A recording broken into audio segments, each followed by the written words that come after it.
Online and offline fashion designing கோர்ஸோட week 2 lesson 3 தான் நம்ம பார்க்க போகிறோம். வீக் 2ல் என்னெல்லாம் சொல்லிக் கொடுக்குறோம் அப்படிங்கிறது தான் இன்றைக்கி எக்ஸ்பிளைன் பண்ண போகிறேன். ஃபஸ்ட்டு கார்மெண்ட்டான ஏலைன் ஃப்ராக். இந்த ஃப்ராக் பார்த்திங்கன்னா தெரியும், இதை ஏலைன் ஃப்ராக் அப்படின்னு சொல்லுவாங்க, சிம்பிள் ஃப்ராக் அப்படின்னு சொல்லுவாங்க. சிம்பிளாக ஒரு ஃப்ராக், அது மட்டும் சிம்பிளாக மட்டும் இல்லாமல் சின்ன ஒரு டிசைனை டீச் பண்ண மாதிரி இருக்குன்னு சொல்லிட்டு நான் இந்த பீட்டர் பேன் காலரும் எக்ஸ்ட்ரா நம்ம சொல்லிக் கொடுக்குறோம். நார்மல் பேசிக் ஸ்லீவ் ஃபஸ்ட்டு நம்ம கற்றுக்கும் போது பேசிக்காக இருக்க அந்த ஸ்லீவை நம்ம கற்றுக்கணும். அதனால் பேசிக் ஸ்லீவ் அண்ட் இந்த காலர் மட்டும் இல்லாமல் நம்ம இதை பீட்டர் பேன் காலர் அப்படின்னு சொல்கிறோம், இதை கேப் காலர் அப்படின்னு சொல்கிறோம். இதெல்லாம் சில நைட்டீஸ்லலாம் நீங்கள் பார்த்துருப்பீங்க. இது இந்த சின்ன பிள்ளைங்களுக்கு மட்டும் இல்லை, அடல்ட் கார்மெண்ட்லேயும் பண்ணலாம்.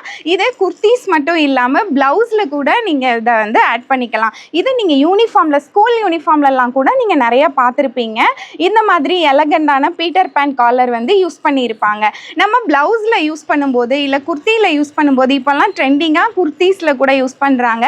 இப்போது இந்த போர்ஷன் மட்டும் நீங்கள் என்ன பண்ணலாம், கான்ட்ராஸ்ட்டாக நீங்கள் ஹேண்ட் எம்ப்ராய்டரியோ இல்லை மிஷின் எம்ப்ராய்டரியோ இல்லை ஆரி ஒர்க்கோ ஏதோ ஒன்று பண்ணினீங்கன்னா இது கொஞ்சம் நல்லா ரிச்சாக உங்களுக்கு சூப்பராக காட்டும். இந்த மாதிரி நீங்கள் இங்கே படித்த போர்ஷனை நீங்கள் ப்ளவுஸில் கூட அப்ளை பண்ணுற மாதிரி தான் நம்ம சொல்லி கொடுக்குறோம். அப்போ எந்த ஒரு கார்மெண்ட்டாக இருந்தாலும் குர்த்திலையும் சரி ப்ளவுஸ்லேயும் சரி நீங்கள் ஆட் ஆன் பண்ணிக்கலாம். இது மட்டும் இல்லாமல் இந்த ட்ரெஸ்ஸில் ஒரு ஓப்பனிங்கும் சொல்லி கொடுக்குறோம். இதை வந்து பேக் கண்டினியூஸ் ஓப்பனிங் அப்படின்னு சொல்கிறோம். காலர், இந்த கேப் காலரை எப்படி யூஸ் பண்ணலாம், டிட்டாச்சபிளாக எப்படி வைக்கலாம். இப்போ பார்த்தீங்கன்னா இதை செப்பரேட்டாக நம்ம வந்து வேணும்னா யூஸ் பண்ணிக்கலாம்.